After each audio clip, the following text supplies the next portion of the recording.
नमस्कार। चलिए आज एक ऐसी कहानी में चलते हैं जिसने ब्रह्मांड को देखने का हमारा नजरिया हमेशा हमेशा के लिए बदल दिया।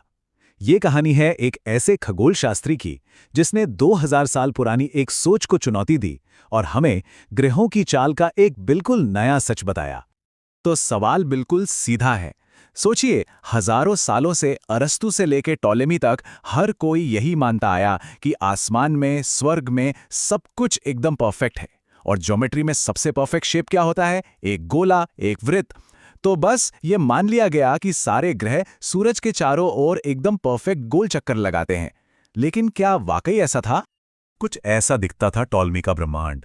एक ऐसी दुनिया जिसमें हमारी पृथ्वी बीच में स्थिर थी और सूरज, चांद और सारे ग्रह उसके चारों ओर बड़े जटिल गोल रास्तों पर घूमते थे। इन रास्तों को एपिसाइकल्स कहा जाता था। और जानते हैं, ये मॉडल लगभग 1500 सालों तक चला, क्योंकि ये काम करता था, काफी हद तक ग्रहों की पोजीशन बता देता था। ये खूबसूरती और दिव्यता के विचार पर टिका था। पर इस खूबसूरत से आइडिया में एक दिक्कत थी। जैसे जैसे हमारे देखने के यानी अवलोकन के उपकरण बेहतर होते गए, असल डेटा और इस परफेक्ट गोले वाले मॉडल के बीच का फासला बढ़ता ही जा रहा था। और यहीं पर एंट्री होती है हमारी कहानी के हीरो की। देखिए, कोई भी बड़ी क्रांति रातों रात तो होती नहीं है। 1543 में कॉपरनिकस ने एक बहुत बड़ा कदम उठाया था। उन्होंने पृथ्वी को हटाकर सूरज को ब्रह्मांड के केंद्र में रख दिया। लेकिन वो भी इस विचार से बाहर नहीं निकल पाए कि ग्रहों के रास्ते तो गोल ही होने चाहिए। असली मोड़ तब आया जब टाइको ब्राहे नाम के खगोल शास्त्री ने दशकों तक ग्रहों की स्थिति का इतना सटीक डेटा इकट्ठा किया जो पहले कभी किसी ने नहीं किया था। और उस डेटा को समझने का काम मिला एक नौजवान होनहार गणितज्ञ योहानिस केपलर को। केपलर के सामने सिर्फ एक मिशन था, मंगल ग्रह की कक्षा का रहस्य सुलझाओ। उन्होंने 6 साल लगा दिए, दिन रात एक कर दिया, हर तरह के गोल ऑर्बिट को ट्राई किया। लेकिन टाइको का डेटा इतना सटीक था कि वो झूठ बोल ही नहीं सकता था। कोई भी गोल मॉडल मंगल की असली चाल से मेल नहीं खा रहा था। अब केपलर एक दोराहे पर खड़े थे, या तो हजारों साल पुरानी थ्योरी से चिपके रहें या फिर उस डेटा पर भरोसा करें जो कुछ और ही कहानी कह रहा था। उन्होंने डेटा को चुना। और बस यही फैसला उन्हें ले गया अपनी पहली और शायद सबसे बड़ी खोज की तरफ। एक ऐसी खोज जिसने ब्रह्मांड के आकार की परिभाषा ही बदल दी। तो अगर ऑर्बिट गोल नहीं है तो फिर उसका शेप क्या है? जवाब था एक दीर्घवृत्त, या जिसे हम इलिप्स कहते हैं। जरा कल्पना कीजिए, आप कागज पर 2 पिन लगाते हैं और उनके चारों ओर धागे का एक ढीला लूप डाल देते हैं। अब अगर आप पेंसिल से उस धागे को कसकर एक घेरा बनाएंगे तो जो अंडाकार शेप बनेगा, बस वही है एक दीर्घवृत्त। और यहीं पर सारा खेल है। एक वृत्त यानी सर्कल का सिर्फ एक सेंटर होता है, लेकिन एक दीर्घवृत्त, एक इलिप्स के 2 सेंटर पॉइंट होते हैं जिन्हें हम फोकस कहते हैं। ज्योमेट्री का ये छोटा सा फर्क ब्रह्मांड की हमारी समझ में एक बहुत बड़ा तूफान लाने वाला था। और बस यही है केपलर का पहला नियम। ग्रह एक दीर्घवृत्त में घूमते हैं और सूरज उस दीर्घवृत्त के बीचों बीच नहीं, बल्कि 2 में से एक फोकस पर बैठा है। इसका मतलब यह हुआ कि ग्रह अपने चक्कर के दौरान कभी सूरज के पास आता है तो कभी उससे दूर चला जाता है। और दूसरा फोकस, वो बिल्कुल खाली है, वहां कुछ नहीं है। ये बात उस समय के लिए एक बहुत बहुत बड़ी बात थी। वैसे हर दीर्घवृत्त एक जैसा नहीं होता। कोई ज्यादा चपटा होता है, कोई लगभग गोल। इसे मापने के लिए एक टर्म है उत्केंद्रता या इसेंट्रिसिटी। अगर इसेंट्रिसिटी 0 है तो वो एक परफेक्ट सर्कल है। हमारी पृथ्वी का ऑर्बिट लगभग गोल है, इसलिए हमें ज्यादा फर्क महसूस नहीं होता। लेकिन मंगल और खासकर बुध, इनके ऑर्बिट काफी चपटे यानी दीर्घवृत्ताकार हैं। ठीक है, तो केपलर ने ऑर्बिट का शेप तो पता लगा लिया, पर एक और सवाल था। ग्रह इन रास्तों पर चलते किस रफ्तार से हैं? क्या उनकी स्पीड एक जैसी रहती है? इसका जवाब छिपा है उनके दूसरे नियम में। ये नियम सुनने में थोड़ा मुश्किल लग सकता है, पर है बड़ा मजेदार। ये कहता है कि अगर हम सूरज से ग्रह तक एक लाइन खींचें तो वो लाइन बराबर टाइम में बराबर एरिया कवर करती है। इसे ऐसे समझिए, जब ग्रह सूरज के पास होता है तो वो तेजी से भागता है और एक छोटा चौड़ा एरिया कवर करता है, और जब वो दूर होता है तो वो धीरे धीरे चलता है और उतना ही एरिया कवर करने के लिए एक लंबा और पतला रास्ता तय करता है। तो इस सब का सीधा सा मतलब क्या हुआ? मतलब ये कि ग्रहों की स्पीड फिक्स नहीं होती।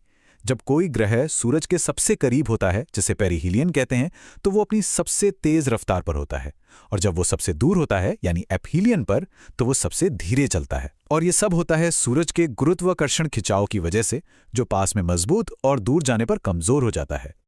केपलर ने अलग अलग ग्रहों की पहेलियां तो सुलझा ली थीं, लेकिन उनके मन में एक यकीन था कि पूरे सौर मंडल को जोड़ने वाला कोई गहरा गणितीय कनेक्शन, कोई संगीत जरूर होना चाहिए, और इस कनेक्शन को ढूंढने में उन्हें 10 साल और लग गए। और आखिरकार उन्हें वो कनेक्शन मिल ही गया, केपलर का तीसरा नियम। ये एक ऐसा जादुई नियम है जो सारे ग्रहों को एक ही गणित के धागे में पिरो देता है। ये बताता है कि किसी ग्रह को सूरज का एक चक्कर लगाने में जो समय लगता है और सूरज से उसकी औसत दूरी के बीच एक पक्का रिश्ता है। सीधे शब्दों में कहें तो चक्कर लगाने के समय का स्क्वायर हमेशा दूरी के क्यूब के अनुपात में होता है। और इस नियम की खूबसूरती देखिए, अगर हम सही यूनिट्स का इस्तेमाल करें तो ये कितना आसान हो जाता है। अगर हम समय p को पृथ्वी के सालों में नापें और दूरी a को खगोलीय इकाइयों में यानी एस्ट्रोनॉमिकल यूनिट्स में, जहां 1 AU पृथ्वी से सूरज की औसत दूरी है, तो ये मुश्किल सा दिखने वाला नियम बस p² = a³ बन जाता है। कितना सरल और कितना शक्तिशाली। और ये देखिए, ये ग्राफ इस नियम की सच्चाई को साफ दिखाता है। सौरमंडल के सभी ग्रह इस एक गणितीय लाइन पर एकदम परफेक्ट बैठते हैं। ये इस बात का पक्का सबूत था कि ब्रह्मांड में एक छिपा हुआ ऑर्डर, एक गणितीय तर्क काम कर रहा था। ये कोई इत्तेफाक नहीं हो सकता था। केपलर का काम वाकई कमाल का था। उन्होंने ये बता दिया था कि ग्रह कैसे चलते हैं। उन्होंने उस ब्रह्मांडीय डांस के सारे स्टेप्स लिख दिए थे, पर एक बहुत बड़ा सवाल अभी हवा में था। आखिर ग्रह इन नियमों को मानते ही क्यों हैं? ऐसी कौन सी अदृश्य शक्ति है जो उन्हें इन अंडाकार रास्तों पर बनाए रखती है और उनकी स्पीड को कम ज्यादा करती है?